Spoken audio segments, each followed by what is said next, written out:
The late afternoon sun cast a warm, golden glow over Sarah Thompson's modest backyard, where her two young children, Lily and Max, squealed with delight on their brand-new swing set. The sturdy wooden structure, a surprise gift for her kids, was Sarah's way of bringing joy to their lives after moving to the quiet, tree-lined neighborhood of Willow Creek. As a single mom balancing a demanding job and parenthood, this backyard haven symbolized stability for her family. The neighborhood seemed idyllic, neighbors waved, dogs barked playfully, and a sense of calm promised a fresh start after years in a cramped apartment. But that peace was shattered just 3 days after the swing set went up. A crisp envelope appeared in Sarah's mailbox, its formal tone unmistakable. Signed by Margaret Reynolds, the HOA president, the letter demanded the swing set's removal within 10 days, citing a violation of community aesthetic standards. Sarah's stomach twisted as she read it again, her mind racing. How could a simple swing set, tucked in her private backyard, offend anyone? That night, she pored over the HOA guidelines, her kitchen table buried under papers. Rules dictated paint colors, mailbox designs, even fence heights, but not a single word about swing sets. Confused but resolute, Sarah decided to fight. At the next HOA meeting, the sterile room felt oppressive, with beige walls and rows of folding chairs. Margaret, a polished woman in her 50s, presided with an air of untouchable authority. Her smile was thin, her eyes icy as Sarah approached, clutching the letter. "There's nothing in the rules about swing sets," Sarah said, her voice steady but her heart pounding. "My kids love it. It's not visible from the street. Why is this a problem?" Margaret's response was rehearsed, her tone dripping with condescension. "It disrupts the neighborhood's harmony. The HOA ensures a cohesive aesthetic, and your swing set doesn't fit." Sarah scanned the room for support, but the other residents averted their eyes, their silence heavy with fear or apathy. Her cheeks burned, but Margaret's smirk only fueled her resolve. "This isn't over," Sarah muttered as she left, her mind fixed on her children's laughter. The injustice gnawed at Sarah as she watched Lily and Max play, their joy now a symbol of defiance. Why was her swing set targeted when others dotted the neighborhood? Determined to uncover the truth, Sarah took longer walks through Willow Creek, casually eyeing backyards.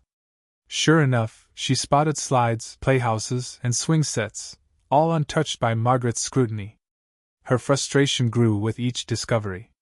Why her? One morning, she struck up a conversation with her neighbor, Ellen, a retiree tending her roses. "Ever had trouble with the HOA?" Sarah asked, keeping her tone light. Ellen glanced around before whispering. "Margaret has her favorites and her targets. She loves picking on newcomers who won't push back. You're not the first." The words hit Sarah like a punch. This wasn't personal, it was a pattern. Then, a bombshell dropped. While dropping her kids at school, Sarah overheard two moms whispering in the carpool line. "Have you seen Margaret's backyard plans?" one said, her voice laced with disbelief. "She's building a massive playground for her grandkids, a zip line, the works." Sarah froze, her pulse racing. Margaret, the woman who'd banned her modest swing set, was constructing something far grander? The hypocrisy was staggering. That night, Sarah called a local contractor, who confirmed Margaret had commissioned a sprawling playground, complete with slides and a treehouse. Her hands trembled as she hung up. Margaret was weaponizing HOA rules to bully others while bending them for herself. Sarah's anger turned to action. She reached out to neighbors, some hesitant, others eager to share their own stories of Margaret's overreach, arbitrary fines, rejected requests, blatant favoritism. A folder of notes and photos grew, documenting Margaret's selective enforcement. Sarah wasn't just fighting for her swing set anymore, she was challenging a tyrant. One evening, Ellen stopped by, her eyes fierce. "It's time someone stood up to her," she said. Sarah nodded, a spark of hope igniting. She wasn't alone. At her kitchen table, Sarah drafted an appeal, every word sharp and factual, highlighting Margaret's inconsistent rule enforcement. She hit send, clinging to hope that the HOA board would see reason.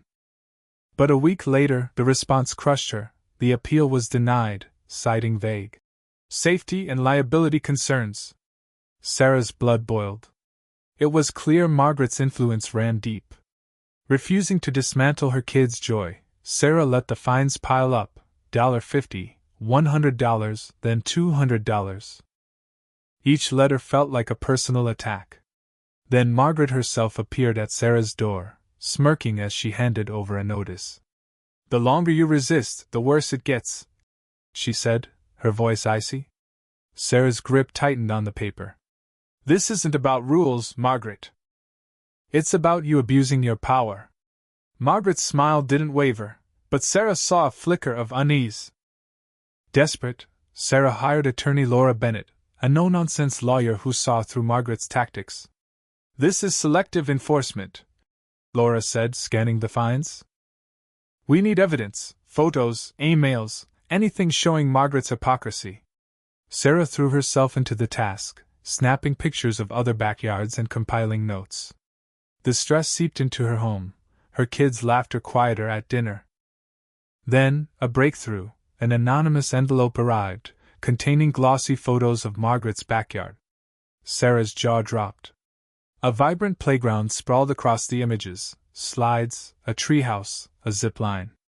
Margaret, who'd called Sarah's swing set a liability, had built a veritable amusement park. "This changes everything," Laura said, a grin spreading. "If Margaret's playground violates the same rules she's enforcing, we've got her." The courtroom was a pressure cooker. Sarah's hands shook as she sat beside Laura, who exuded calm confidence. Margaret sat across the aisle, her usual poise fraying. Laura's opening was electric. "This isn't about a swing set. It's about fairness, accountability, and an HOA president who thought she was untouchable." The judge leaned forward as Laura presented photos of other unpunished play sets, then unveiled Margaret's playground. Gasps rippled through the room. "Mrs. Reynolds claims liability concerns for my client's swing set," Laura said, her voice cutting.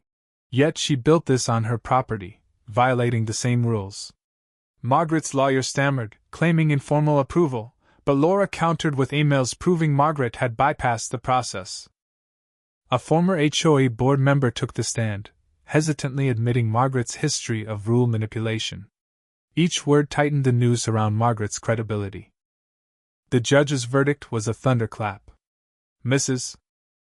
Reynolds has acted in bad faith, selectively enforcing rules and violating HOA guidelines." The fines were dismissed. Margaret was ordered to dismantle her playground and resign as HOA president, and the HOA had to reimburse Sarah's legal fees and revise its rules for fairness. Sarah's breath caught, relief and vindication flooding her. She'd won. That evening, Sarah watched Lily and Max play on their swing set, their laughter a balm to her battered spirit. Laura stopped by, smiling. "You didn't just win a case, you changed this neighborhood." Sarah's heart swelled. The swing set, once a simple gift, now stood as a monument to her resilience. Willow Creek began to heal. New HOA policies prioritized transparency, and neighbors reconnected over barbecues and walks. Ellen brought cookies, her voice warm. "You gave us courage, Sarah." As Sarah sat on her porch, the sunset painting the sky, she felt peace. The fight had been brutal, but it was worth it, for her kids, for justice, for a community reborn. What do you think of Sarah's fight? Was Margaret's hypocrisy infuriating, or did Sarah go too far? Drop your thoughts in the comments. We'd love to hear your take on standing up to power and fighting for what's right.